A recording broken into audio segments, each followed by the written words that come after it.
Hello and welcome to the second installment of the Women of Color Coping Circle. Today's topic, or this webinar's topic, is called Working from Home Wellness. And so we'll be talking a little bit about this transition in the time of COVID-19 from switching to doing a lot more remote work and talking through some of the stress and challenges and some tips. And so I'm Jem Martinez, pronouns they, them. I am a doctoral intern and currently a full-time counselor at the Counseling Center. That was a great welcome, Jen. Hello, everyone. My name is Ishita Arora, pronounced she, her, hers. I am a doctoral extern at the Counseling Center, currently a part-time counselor there, and very happy to be here for the second installment of the Women of Color Coping Circle. And then Dr. Whitney Hobson also developed this program with us. So her name's on these slides. She's not on this presentation, but she does deserve credit for a lot of the content that's on here. Okay. Yes, Dr. Whitney Hobson is the creator, and we started the Women of Color Coping Circle a year ago. Yeah. It was Dr. Whitney's brainchild. Yes. So to give you some context of what the scope of the webinar is, so this presentation and webinar is really, we hope, is an opportunity for you to reflect on your experiences, to receive some resources, and we also want to add the caveat that this and other webinars in this series are not intended to be substitutes for psychotherapy. If you do find that therapy might be something helpful for you or someone um, feel free to contact us at the Counseling Center and leave us a message to request a consultation with one of our staff members. And if you are experiencing significant distress or are afraid that you may put yourself or others at risk of harm, we really, really encourage you to call 911 for any of those emergencies. If you're on campus, to call campus police, or to go to your nearest emergency room. And to give you an overview of the different topics we'll be talking about today, we'll be we won't be starting with a quote, but we will be talking about some of the information related to our weekly topics. We'll be creating some reflection spaces, so we'll pause throughout the presentation to provide some prompts, either for you to reflect on your own, for journaling, for any sort of meditation, or even as prompts for conversations. And then we'll discuss some skills and resources for coping, specifically around working from home. And then we'll wrap up and create some intentions and affirmations to wrap up the webinar. So before we kind of get into the material, we want to start off with a few questions just to start your reflection on what your experience has been on up to this point. So what has your experience been like transitioning to working and attending school from home? Maybe even working from home for your job. How may this transition have impacted your experience of stress? And then finally, how do you know when you are stressed?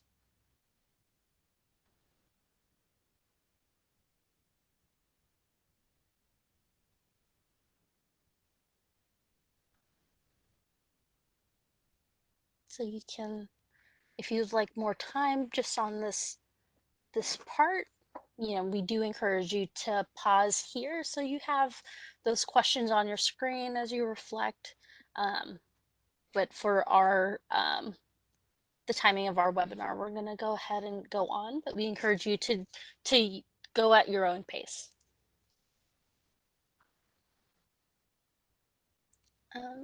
So first, we want to just really highlight the ways that stress might impact us, both mentally and physically. I think one of the challenges with this pandemic is that folks may not recognize the ways that the stress of these changes and um, this global emergency is really impacting us. Um, and part of that is, if you look on the right, is that we might be experiencing some different physical changes in response to stress, whether it's feeling more tired than usual, having difficulty sleeping, um, maybe getting more headaches than usual. Maybe you're feeling more hungry or less hungry than usual. It could be any number of these physical symptoms. Um, we might have difficulty concentrating. We might be for being much more forgetful than usual, um, having a lot of difficulty problem solving or decision making. Um, you know, having having some difficulty trying to find meaning and really understanding our values in the midst of this. And we might also be experiencing a range of emotional reactions um, when we're stressed. So there can be some anxiety or denial, maybe self blame. Um, some people might feel numb. Uh, they might be depressed, irritable, angry, helpless. There's such a range of different ways that people might be experiencing stress. And all of those are human emotions and responses to that. And I think it's hard because we may be comparing ourselves to the way we used to function when we weren't so stressed, when we weren't in a pandemic. And I think part of this is recognizing that we're just in a different context, and our body and our brain is really responding to that. And if you kind of look on the left hand part, then this is an image of the way stress impacts our brain. Um, and what we've been finding in a lot of the research is that when we're experiencing stress, particularly if it's chronic stress, kind of our ability for to be able to make logical decisions and do a lot of problem solving and think critically, that tends to go down, whereas kind of the emotional and survival aspects of our brain go up. um, and, this makes sense, particularly if you think about the evolutionary rationale for this, that, if you think back to before civilization and maybe we were living in caves and, um, that there was some sort of threat in our environment, whether that was like a lion or a tiger, and, we were fearful of what maybe one of those animals attacking us. And our body then had to be able to, instead of using the capacity to kind of be able to do complex problem solving, instead really wanted to put a lot of the um, kind of neurological resources in those stressful moments to be able to react very quickly in ways that help motivate us to survive, right? And so, that means it's also increasing our heart rate to be able to get our muscles ready to run if we need to. It means our um, breath might be a lot more shallow, and we might have kind of that rapid breathing because it's also trying to get more oxygen to our muscles and into our blood. And um, and all of these things is it in this short-term period when there is a very immediate threat, that is so incredibly helpful for us. And I think where this becomes a problem is really when our stress is much more chronic and long-term, such as this pandemic that's already, at the time of this recording, we've had a stay-at-home order for almost 3 months now, right? And that there's so much happening in the world around us that it doesn't feel like stress is letting up. And so all of these pieces that are supposed to be short term are then impacting us, and our brain is having these reactions for a longer term. And so this is part of, I guess, there's two functions to us talking about this at this moment. And one is for you to recognize what are your own responses to stress. It could be any constellation of these types of symptoms. It could be other things that aren't even listed here. Excuse me. And the other piece is, can we recognize when we've gotten to that chronic stress, and can we then implement strategies to help lower our stress levels so that it isn't leading to these long-term physical, cognitive, and emotional kind of negative outcomes. And so there's, we also want to acknowledge that there's just so much that you may be feeling stressed about in the midst of this pandemic and all of the transitions related to this. There's, with a lot of social distancing, and a lot of unknowns about what are helpful strategies to protect ourselves and loved ones when we're in contact with them from spreading this disease, that this has been leading to a lot of isolation and feeling really lonely. Um, you might be feeling burnt out, right? That there's so much happening all the time and it feels so unrelenting. And it's on top of the stress that we've already had coming into this pandemic, that I feel like I'm surprised if I find anyone who's not burnt out, at this point. Um, I think the lack of structure and this kind of the transition piece too into this developing a new structure, um, is also takes a huge toll. Um, we don't feel like we're in control. We have um, less clear boundaries of when work stops and when work starts. And especially when our home environment or places that are typically the places where we can focus on ourselves and our family and the things we enjoy is becoming merged with the places where we're doing our work, whether that's schoolwork or a job. It just feels like it makes it harder than to have a feeling that there are those boundaries in place. um, and then the loss of routine makes it a lot harder to attend to our own basic needs. I think, that when there is that disruption in our class schedule, right? So I think classes and work schedules kind of, when they're regular, do help us know, oh, this is the time I typically eat lunch or have a snack. And then there are markers throughout the day. And then it becomes a lot harder when that's just gone and we're kind of trying to remember, what meeting am I in right now, which class am I supposed to be logging into, which assignments am I supposed to be doing. And so all of our cognitive resources and trying to organize ourselves and be attending to all of our demands means that we're also losing sight of making sure we're attending to our basic needs. And all of these things then also decrease our ability to focus and concentrate. It also doesn't help that there may be more distractions and demands now that we're either working from home or living at home or moving somewhere different from where we used to.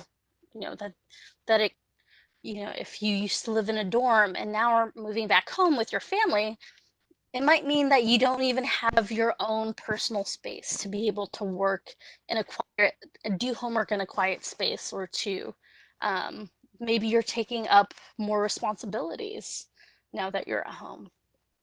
So there are many different things that are also kind of taking away from the resources that you used to have prior to this pandemic. And I think now that we're spending a lot of time with the people we're living with, that we're now having to practice setting boundaries and communicating about our needs in new ways. And that can be really difficult, especially when we're not used to having these conversations or not even knowing what our needs or our boundaries are until those get someone goes past them, right? So you don't really need me to tell you how stressed you might be right now, but these are some things that may be making you stressed. Um, so now we reach another moment for you to reflect on what some challenges you may have noticed since you began working from home. What are the challenges, and then what are some triumphs that you've noticed?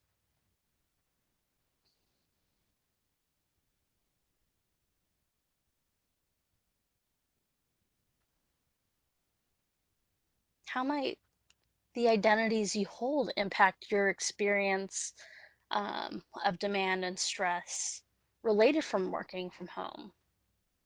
And how have you addressed this, if you have addressed it this far?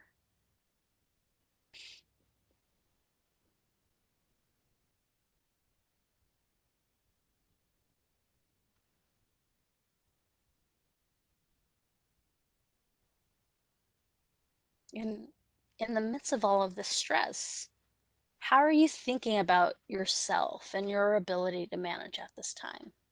What are the things you're taking time out to do to replenish the resources that are already feeling depleted?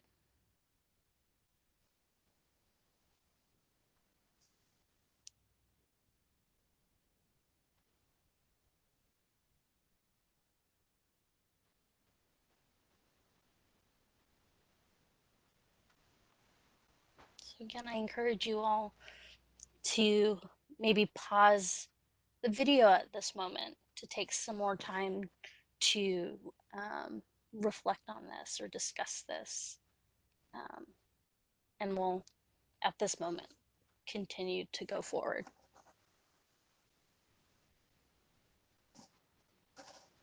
Thank you, Jen, for that detailed information about helping us reflect more of what are some of the specific and unique challenges, demands, and stress related to working from home under the circumstances that we're living in right now.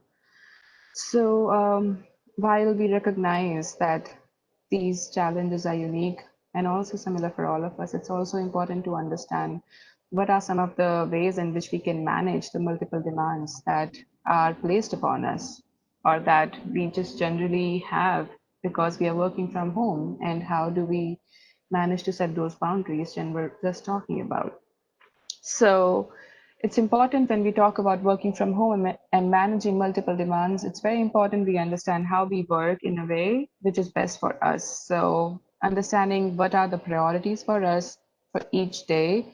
And those priorities could go from how you organize your work calendar to how you balance your work life with your personal life or your relationship life or your life as a parent or your life as a child and taking care of parents. So the different priorities and also taking advantage of the productive moments and taking care of yourself during the lag time. So just understanding what works best for you. Like for example, for me, what works best for me is the first thing in the morning after I get up, I have to work at that time. That's the time of most clarity for me. And after that, I can look at other things. So, what works for you? Would you want to maybe focus on those tasks that you want to achieve later in the night, later in the day? Do you feel like you feel better after you go for a long walk? Do you feel like you feel better after you spend socializing kind of time with your family and friends? So understanding that there are some productive moments and you can utilize them, but there are also some moments in which you feel burnt out. And at that time, instead of pushing yourself more, giving yourself some time to breathe in, breathe out, and just preserve yourself by self-care. And also understanding what are some of the ways that you can reward yourself and make your work or study experience pleasant. Having short-term rewards like, okay, if I work good all week, then I'm going to get a takeout. from my favorite restaurant, or small rewards like I'll watch that particular show of Brooklyn 99 at for 30 minutes in the end of the day if I get those things done. All of this is coming from personal examples that I'm sure that many of us can relate with them. So setting up those small rewards for ourselves and also long-term rewards will be helpful in managing those demands and not feeling that you're only working all the time so that you can also take care of yourself. As Jen, we're talking about setting boundaries with our time and attending to our needs often. It's far more important now. We are all living in a space, either alone or with other people, where the boundaries between our work life and personal life have become very blurry over time. And sometimes it's just so difficult to transition. Right now, it's not similar as it used to be when we would just, leave the office work at the office space, drive back home, and then now we know that this is our personal space and we don't have to worry about work. Now our personal space has become our office space, and I know most of the students who live in a dorm kind of situation or live in home, their personal rooms have also now their desks, and it's difficult to transition. So just setting those boundaries and understanding that you might need more naps than usual. You might need to fit in 20-minute power naps 2 to 3 times a day. You might need to just go for quick walks in between meetings. You might need to have more healthy snacks that you can take in. So what works best for you and how you can set those boundaries, even if you are at home, just realizing that after 8 p.m., you're not going to work at all and you'll just spend time with yourself and with your loved ones. Those boundaries are important. And also realizing that we can tell the people who are living in our home that, hey, you can talk to me from this time to this time, but there are other times that I'm not, available to talk to you. So setting boundaries with the people we live in is also important. Another tip would be creating and following a daily routine. And these routines could look very different based on our age and our work demands and our priorities. In this routine, we can try to include a mix of regular daily activities and create some new rituals. Like for me, something that has come up as a daily routine is just catching up with my family every day of the week, which I never used to do before. So now it's a routine of what I need to do with my family. Another routine could be maybe exercise.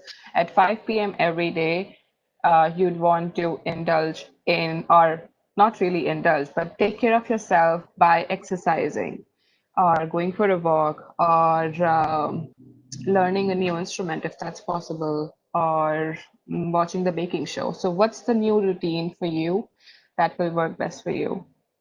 Staying connected with others virtually and socially in a safe, physical, distanced way. This point cannot be stressed enough because I think people is all we've got. That's the personal realization I've had, and many of the people I've been working with have had that people is all we've got right now. And it's very important that we maintain the CDC guidelines and physical distance, but also spend time with people either online or in a socially, physically distanced way.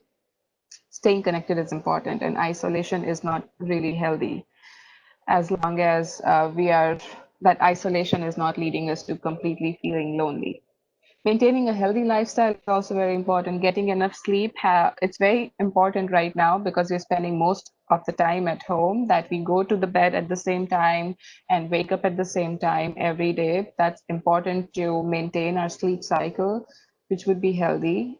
Eating well and exercising is important. We are not getting as many movement of different muscles in our body. So making sure that we exercise either in the house or outside by running or walking. Avoiding maladaptive coping, like substance abuse or tobacco use, or maladaptive coping could also be binge watching on TV and just doing that and not wanting to work. And it comes very easy to us as humans to avoid negative feelings or emotions, but it's very important to understand that that's not a good long-term solution. And if we want to see our lives in a bigger perspective, what is it that will work best for us? Engaging in telehealth services offered by counseling centers and other therapists in the area, that's something that can really help us in just bringing everything together and connecting the dots of how we are feeling and how we should go forward from here. There are some quick tips for self-compassion and self-care. Especially during COVID-19, it's important that we take the self-compassion break. As I was talking about, those small 20-minute naps, those small walks, those small quick phone calls with friends. It's really important that we take those breaks. Small 10-minute meditation routines, that those are important. Breathing in, breathing out, that's important. Giving yourself permission to cry, it's completely normal to cry, as normal as it is to laugh. It's the same way that crying is normal. It's just that our society doesn't normalize it enough. So giving yourself that permission that it's okay, you're burnt out, you're overwhelmed, you have so much going on, you don't know what to do. Crying is the only thing that's going to help. So it's okay to cry. Being with difficult emotions, as I was saying earlier, rather than avoiding them, what are these difficult emotions? Trying to recognize them, investigate them, and not judge them, but just understanding what you're feeling. Creating a scheduled venting hour. I know I have 1.5 hours every week in which I went with a bunch of uh, old people and me. We meditate together and we went. So having that kind of schedule for you is really important, so that and sometimes you can just tell your friend, hey, I just want to vent. I don't want any advice. You just listen, just say, and I'm going to vent. So you can create that kind of relationships and ask other people to provide you that kind of space in which you can vent. Being of service to others without depleting yourself, it's very important again that we understand those boundaries. We would want to help others as much as possible, but as the as the famous, if you're flying, the mask comes down and it says that you put it on yourself first and then put it on others. It's the same way. We can't really help others unless we help ourselves. So it's important that we keep on nurturing ourselves and at the same time also be of service to others. The sixth one, soles of the feet, is something that is a grounding exercise. Sometimes when we're feeling overwhelmed, there's so much going on and everything feels very scattered and out of control. We can just remove our slippers, sandals, whatever it is we are wearing, and just put our bare feet on the ground wherever we are, in the grass, on the wooden floor, on the carpet, and just feel that sensation for a minute. Something like that can really help us be grounded in the present moment again. Or something like just giving us time to notice 5 things in my room right now, which would help me come back into this current moment instead of feeling overwhelmed about all the things that I can or cannot control. Seventh is soothing touch. If we are living with people and we can have that soothing touch, of course, getting hugs, is very important. But if you're living alone, just understanding that maybe taking a long bath. So that soothing touch could be soothing touch of hot water on our body, and that could also be very therapeutic. Affectionate breathing is something in which again it would help us come back to our present circumstance. And when we talk about breath, it's the easiest thing that's available to all of us. So whenever we are feeling overwhelmed and there's so much to do, we can just take a moment to just close our eyes or lower our gaze and just do diaphragmatic or affectionate breathing, in which we inhale and we count till 4 in our mind. Then we hold our breath, count till 4 again, and then we slowly exhale through our mouth, counting till 4 in our mind. And that kind of affectionate breathing can again really slow down our fight, flight, and freeze response and can help us be centered and grounded in the present moment. Savoring and gratitude. Food has become a great rescue for me personally and many people that I know. And it's, exploring new dishes and just taking care of yourself, knowing what is it that you want to eat, something that's healthy and tasty, and also just having that feeling of appreciation of gratitude for small things is very important. And I think right now is the time when small things are so important. Something as small as birds chirping outside your window or your plant growing in a new leaf. So having gratitude, acknowledgement, and appreciation of the good things in our life is something that can also help us increase that self-care and self-compassion.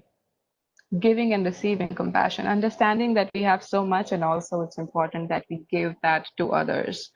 And the more we'll give, the more it will come back to us. That's that's karma. And core values, it's important that we understand what are our core values related to hardworking, core values related to taking care of ourselves, core values related to our relationships and social connection, our work towards the community. What are those values? Identifying those values for us and just making sure that we remain integral and we follow those values, because that could provide us a sense of contentment and fulfillment. And finally, when all else fails, we can just ask ourselves, what do I need in this moment? Do I need a big gallop of coffee Oreo ice cream? Okay, I'll go get it. Do I need to just get out of the house and go for a walk? Okay, I'll go get it. Do I need to pick up the phone and talk? Do I need to sleep? What do I need in this moment? And sometimes we have a silent voice inside, and that knows the answer. We just need to ask the question.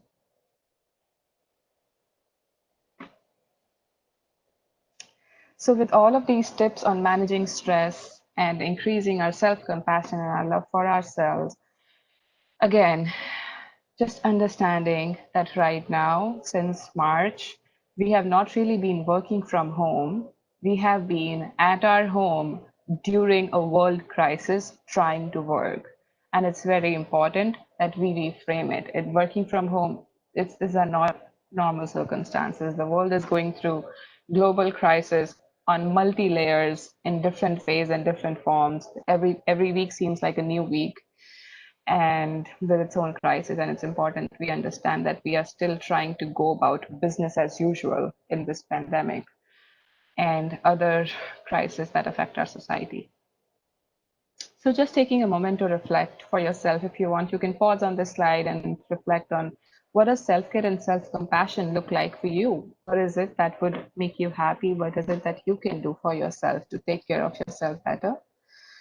And also giving yourself some time to see if there are any barriers that you perceive in adopting these self-care tips that you feel work for you. And how can you recognize these barriers? How can you make sure that those barriers do not come in the way of your care, self-care? So you can take time, pause on the slide, to just reflect on this. And again, one of the very common answers that I hear for what are the barriers is guilt, because most people would feel that self care is self indulgence. But again, it's something that we have to decide for ourselves of what is helping me survive and stay happy and content. Because until and unless I take care of myself, I won't be able to take care of other people in my life. So, understanding that self care is self preservation and it's not self indulgence.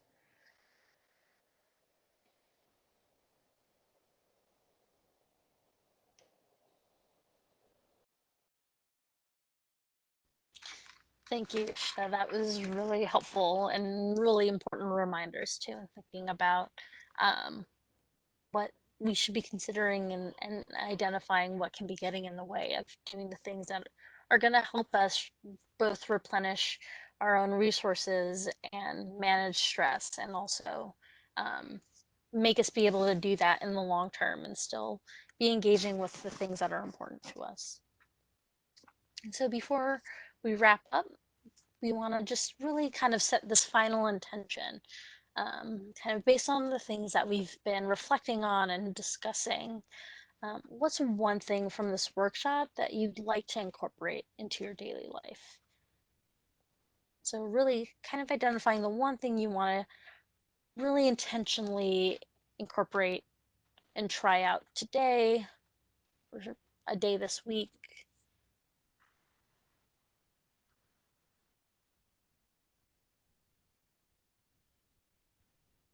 and also acknowledging that that not all of there may be strategies that are you might find more or less helpful, and part of this is really taking that time to notice what's helping and what's not helping, right? Because um, I think part of this, it's we're not saying that there's only one way to be managing this stress, but really, um, can we be much more intentional and aware of when we are stressed and what helps bring that down and make it feel a lot more manageable.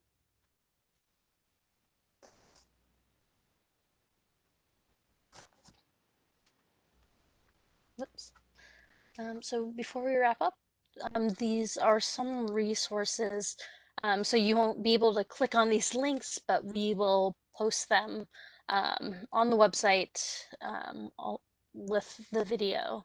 But these are some additional resources specifically about COVID and different strategies from working from home, trying to study from home, and some self-care practices, particularly in the midst of this pandemic.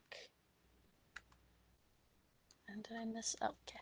And then, again, this is just one webinar from the Women of Color Coping Circle series. We also have webinars on the following topics: virus, racialization, inequality, or inequity and oppression, relationships revisited and reignited, and then the last one's uncharted territory, grieving the uncertain and unknown. And for any more information about any of our services or any more webinars, please visit us at counseling.umbc.edu /webinar, or go to the My UMBC page. You can also find us on social media at UMBC Counseling on Facebook and on Instagram. And then here are just a few more resources about the Counseling Center and some of the webinars and services that we offer. And feel free, if you do have any questions, to reach out and call our office, and encourage you to get in touch through any of these different forums. Okay. Thank you so much. That is everything we have. Thank you for taking our time to go through this webinar, and we hope that you find some of the information helpful, and you'd be motivated to see more of our webinars. Yes, thank you.